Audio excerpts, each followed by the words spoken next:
Hello guys, आज हम देखने वाले हैं अपने क्लास 10th का chapter 8 introduction to trigonometry. Trigonometry basically हमारा एक ग्रीक वर्ड है जिसको अगर हम डिवाइड करें, ट्राई मतलब 3, गॉन मतलब साइड्स, मेट्रॉन मतलब मेजर। इसका बेसिकली मतलब होता है कि हम 3 साइड्स का मेजर कैलकुलेट कर रहे होते हैं। आप सबने पाइथागोरस थ्योरम तो पढ़ी होगी। पाइथागोरस थ्योरम बेसिकली हमारा 3 साइड्स होती हैं। जस्ट सपोज हमारे पास ये ट्रायंगल है जिसमें हमारी side A B C, consider it a triangle. तो इसके अंदर अगर हम पाइथागोरस थ्योरम लगाना चाहें तो हमारा ए बी का स्क्वायर प्लस बी सी का square will be equal to A C का स्क्वायर। मतलब कि हमारा बेस का स्क्वायर प्लस हमारा परपेंडिकुलर का स्क्वायर हमारे हाइपोटेन्यूज के स्क्वायर के इक्वल होगा।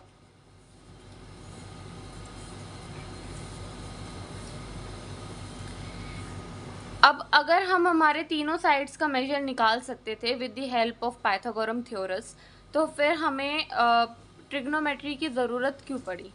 बेसिकली ट्रिग्नोमेट्री हमारे एंगल के थ्रू हमारी साइड्स को फाइंड आउट करने में हेल्प करता है। जैसे कि सपोज ये एक पर्सन है, सपोज आप ही हो ये, और ये एक बिल्डिंग को किसी एक पर्टिकुलर एंगल पे व्यू कर रहा है। तो इस बिल्डिंग की हाइट एक पर्टिकुलर डिस्टेंस से मेजर करना with the help of an angle, ये हम कर पाते हैं ट्रिग्नोमेट्री की हेल्प से। ट्रिग्नोमेट्री का सबसे बेसिक रूल ये होता है कि ट्रिग्नोमेट्री हमारे 90 डिग्री एंगल्स पे ही अप्लाई होती है। जो भी हमारे ट्रायंगल्स होते हैं जो हमारे 90 डिग्री एंगल पे बन रहे होते हैं, सपोज इस एंड से या फिर इस एंड से, तो ये जहाँ पे भी हमारा 90 डिग्री फॉर्म हो रहा है, सपोज जो ये हमने अभी एग्जांपल देखा, तो इसमें जब एक आदमी एक पर्टिकुलर एंगल से बिल्डिंग को देख रहा है, तो ये बिल्डिंग हमारी बेस से एक 90 डिग्री का एंगल फॉर्म कर रही है। तो ट्रिग्नोमेट्री हमारा इसीलिए इस्तेमाल होता था कि with the help of angles हम अपना साइड्स को फाइंड आउट कर सकते थे। अब हम देखते हैं ट्रिग्नोमेट्री आइडेंटिटीज़। इसमें हमारी बेसिकली 6 आइडेंटिटीज़ होती हैं, बट आइडेंटिटीज़ पे डायरेक्टली बढ़ने के बजाय पहले हम यहाँ पे एक बार नज़र डालते हैं। यहाँ आप देख सकते हैं, इसको ये ना एक याद करने का बेसिकली हमारा फॉर्मूला होता है, जो होता है पापा बीड़ी पियोगे, हाँ हाँ बेटा। I know it sounds little funny, but ये हमारा सबसे इजी मेथड होता है। आपने भी अपने स्कूल में या ट्यूशन्स में बहुत सारे फ्रेजेस देखे होंगे, ठीक है। तो यहाँ पे मैंने जनरली ऐसे याद करा है, तो मैंने आपके साथ शेयर कर दिया। तो और अगर हम इसी को ही पापा बीड़ी पियोगे, हाँ हाँ बेटा, तो ये हमारा जो पी है ये हमारा परपेंडिकुलर को रिप्रेजेंट कर रहा है, बी हमारा बेस को रिप्रेजेंट कर रहा है, एंड एच हमारा हाइपोटेन्यूज को रिप्रेजेंट कर रहा है। मैंने इसको इस फॉर्मेट में इसलिए लिखा है क्योंकि ये अगर हम इसके बीच में अगर हम एक लाइन ड्रॉ करते हैं, तो ये पूरी एंटिटी हमारी साइन को रिप्रेजेंट करती है, साइन थीटा। ये अगर हम इसको यहाँ अंडरलाइन कर दें तो ये पूरी एंटिटी हमारे कॉस को रिप्रेजेंट करती है। ऐसे ही ये पूरी एंटिटी हमारे टैन थीटा को रिप्रेजेंट करती है। तो यही मैंने यहाँ लिखा हुआ। अगर अब हम बेसिकली ऊपर चलते हैं, तो हमारा साइन थीटा हो गया p बाय एच, मतलब कि परपेंडिकुलर अपॉन में हाइपोटेन्यूज। हमारा कॉस थीटा हो गया b बाय एच, हमारा साइन थीटा हो गया p बाय बी। अब अगर आप थोड़ा सा ध्यान से देखोगे तो हमारा बेसिकली साइन का अपोजिट जो होता है वो हमारा कॉस होता है। इसका जब अगर हम हमारे साइन को डिनोमिनेटर में ले ले, इट मीन्स कि अगर हम 1 बाय साइन कर दे तो ये हमारा कॉस थीटा बन जाएगा, it will be h by p। Similarly हमारा कॉस का अपोजिट सेक हो जाता है एंड tan का जो डिनोमिनेटर फॉर्म हो जाएगा वो हमारा कॉट हो जाएगा। अब यहाँ पे कुछ बोनस पॉइंट्स है याद करने के लिए। जो हमारा tan होता है वो बेसिकली हमारा साइन अपॉन कॉस वाली एंटिटी होती है। अब ये कैसे होती है, अगर हम साइन की वैल्यू p बाय h रखें एंड अगर हम अपने कॉस की वैल्यू b बाय h रखें तो हमारा h एंड h एक दूसरे से कैंसिल हो जाएगा, which will give us p by b। Similarly अगर हम हमारा कोड देखें तो हमारा कोड जो है वो हमारा tan का डिनोमिनेटर फॉर्म होता है। तो ऐसे ही हमारी साइन और कॉस वाली आइडेंटिटी है वो हमारी रिवर्स हो जाएगी and it will form cos by sine.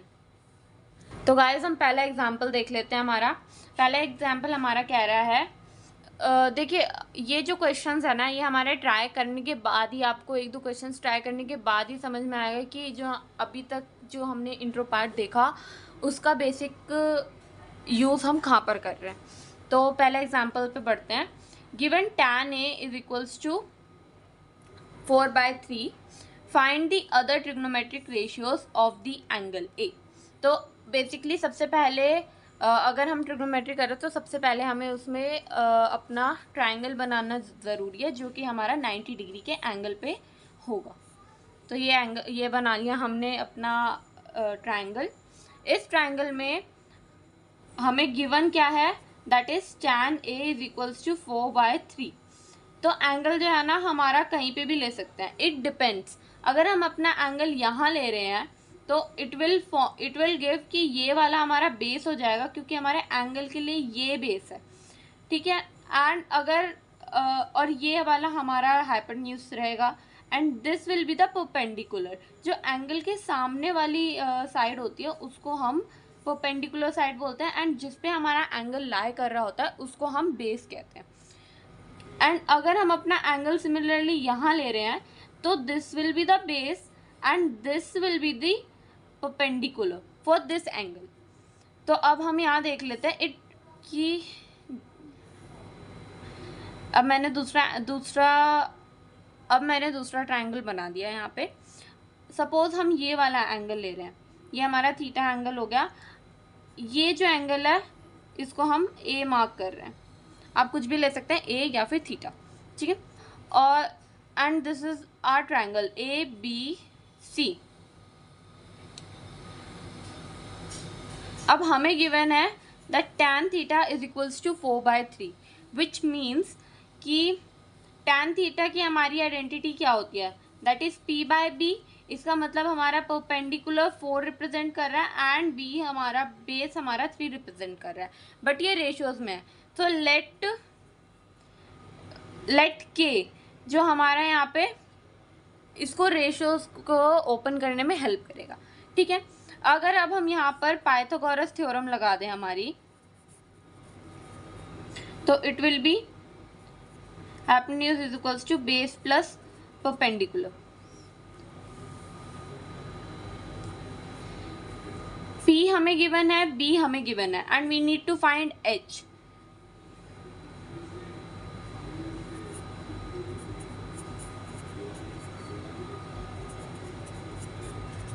ये k कैसे आया यहाँ पे, k बेसिकली जब हम रेशियो को ओपन करते हैं तो हम एक वैल्यू लेते हैं उसके साथ, ताकि हम रेशियोज को इंडिविजुअल आइडेंटिटीज़ में ओपन कर सकें। बट आप इस k की ज़्यादा लोड मत लीजिए क्योंकि ये k इन दी एंड हमारा डिस्कार्ड होने वाला है। सो ये मैंने सिर्फ k इसलिए लिया है जस्ट बिकॉज कि हम आपको लॉजिक समझा सकें, ठीक है।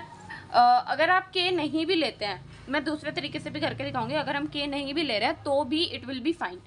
सो हमारा यहाँ हाइपोटेन्यूज चल रहा है। Now this will be 10k square plus 16k square is equals to hypotenuse square. This will turn into 25k square और जब हम इसके स्क्वायर और स्क्वायर कैंसिल करेंगे तो it will be 5k is equals to h। तो हमारी h की वैल्यू आ गई 5, हमारी p की वैल्यू ऑलरेडी 4 थी एंड हमारी b की वैल्यू ऑलरेडी 3 थी।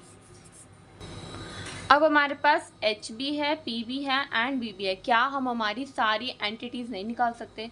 That is sine, cos, tan, tan तो हमें गिवन ही है, cot, sec and cosec. Let's find out. Sine हमारा क्या होता है? That is P by H.